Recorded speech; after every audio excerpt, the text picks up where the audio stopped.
प्यारे प्रभु भक्तों, जिस तरह से आप और मैं ईश्वर के बेटे हैं और बेटियां हैं।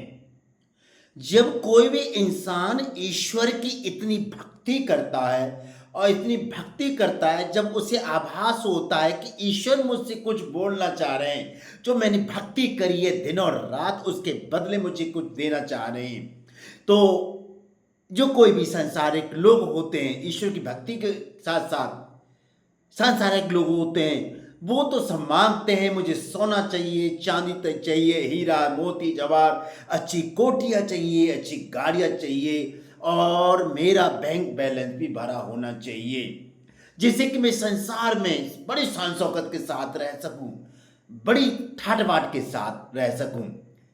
ऐसा मांगते हैं आज का इंसान।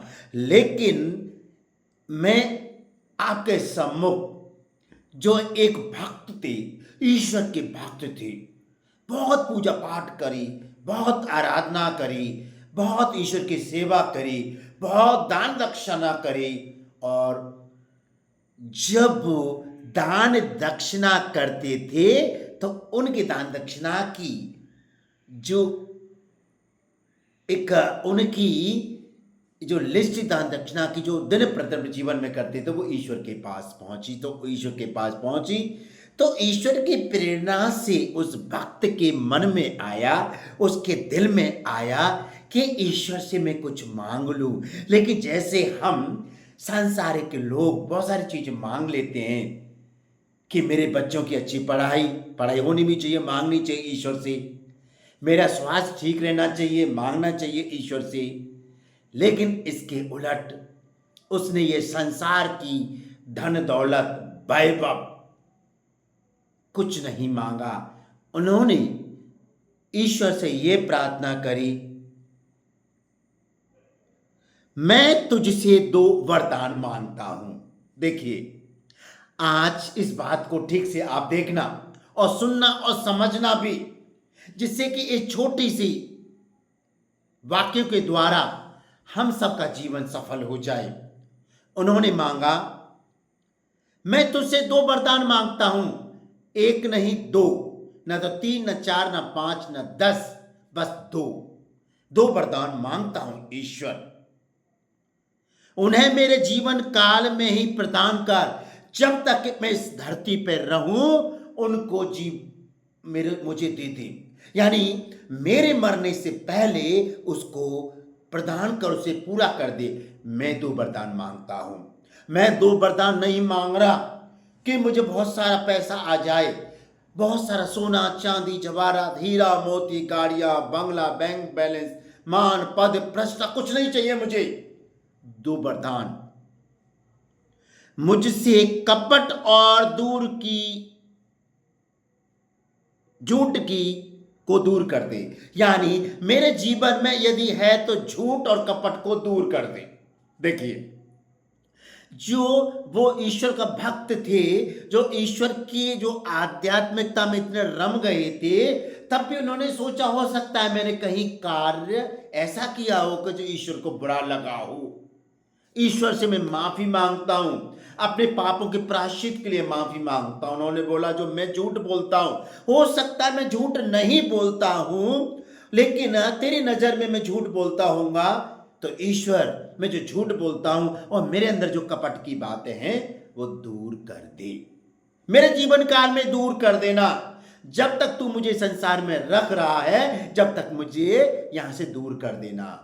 मुझे सारी चीज नहीं चाहिए, संसार का वैभव यश मान सम्मान मुझे कुछ नहीं चाहिए। उसने बोला, मुझे झूठ, जो तेरी नजर में मैं झूठ बोलता हूं, मैं दिन प्रतिदिन झूठ बोलता हूं, मैं सुबह से शाम तक झूठ बोलता हूं, और झूठ बोल के मैं लोगों को मूर्ख बनाता हूं, लोगों को ठगता हूं, और लोगों को मैं ऐसी चिकनी चुपड़ी बातें कर लोगों को मैं परेशान करता हूं, लोगों को अपने जाल में फंसा लेता हूं झूठ बोल के। और मेरे अंदर जो कपट भरा हुआ है, लोगों को नहीं लगता पता कि कपट है, लेकिन मुझे पता है कपट है, तुझे पता है कपट है। तो ये कपट की बातें मुझे दूर कर दे मेरे जीवन काल में ही। मुझे न तो गरीबी दे और न अमीरी। देखिए, मुझे अमीरी नहीं चाहिए और मुझे गरीबी भी मत देना, जिससे कि मैं एक एक पैसे के लिए, एक एक जीवन की जो ज़रूरत है, जो आवश्यकता होती, जो परिवार की आवश्यकताओं के होती है, जो बच्चों की आवश्यकताओं के लिए होती है, वो मुझसे गरीबी मत देना और न अमीरी देना। क्योंकि अमीरी आएगी तो घमंड आएगा, अहंकार आएगा और सामने वाले को हम मैं कुछ नहीं समझूंगा, इसलिए मुझे अमीरी मत देना।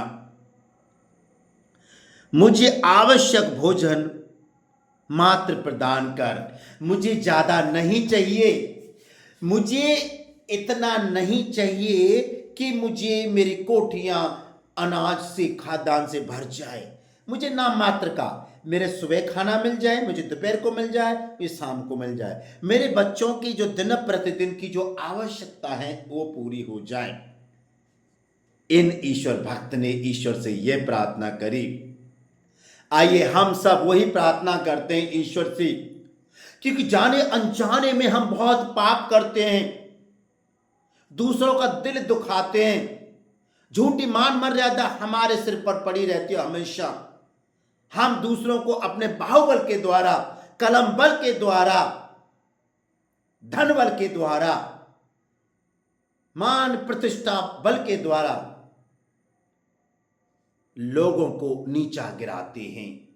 ऐसा लगता है कि लोगों को हम उसको कल नहीं तो आज परेशान कर दें, कल नहीं तो आज मार दें, उसको मार दें, उसके बच्चे सोते मर जाएंगे। यदि कोई नौकरी कर रहा है तो ऐसा समस्या क्रिएट करें, ऐसी समस्या सिचुएशन क्रिएट करें कि परेशान हो जाए, वो सस्पेंड हो जाए, वो निलंबित हो जाए, वो और भी कुछ परेशान हो जाए। हम ऐसा सोचते हैं, हम ऐसा सोचते हैं दूसरों के, लेकिन यहाँ जो ईश्वर के भक्त ऐसा नहीं सोच रहे। बोले कि जो मेरे अंदर झूठ है, जो कपट की बात है, मुझसे दूर कर देना ईश्वर मेरे जीते जी। यदि मैं मर गया और तूने बाद में उनको मुझे प्रदान किया, झूठ और कपट की जो थी मेरे अंदर, उन्हें तूने रिमूव किया, तूने वहां से मेरे अंदर निकाला, तो कोई फायदा नहीं। इसलिए मेरे जीते जी उनको तू दूर कर देना और मुझे इतनी गरीबी भी मत देना और इतनी अमीरी भी मत देना कि मुझे घमंड हो जाए। तो प्यारे दोस्तों, प्रभु भक्तों, आप ये समझ गए, आप समझ गए, मैं समझ गया ईश्वर क्या कहना चाहते हैं अपने वचन के द्वारा। तो आइए हम सब इस भक्त पुरुष की भांति, इस सज्जन नेक इंसान की भांति अपने जीवन में यही अपनाएं, जिससे कि हम जो सुबह से लेकर जो शाम तक जो हम अपना दैनिक काम करते हैं अपने जीवन की आवश्यकताओं की पूर्ति के लिए, हम शाम को जब बेड पर जाते सोते समय यह सोचे कि आज मैंने किसी को दुख तो नहीं दिया, मेरे व्यवहार के कारण, मेरी बोली के कारण, मेरी भाषा के कारण, मेरी चाल चलन के कारण किसी को दुख तो नहीं पहुंचा।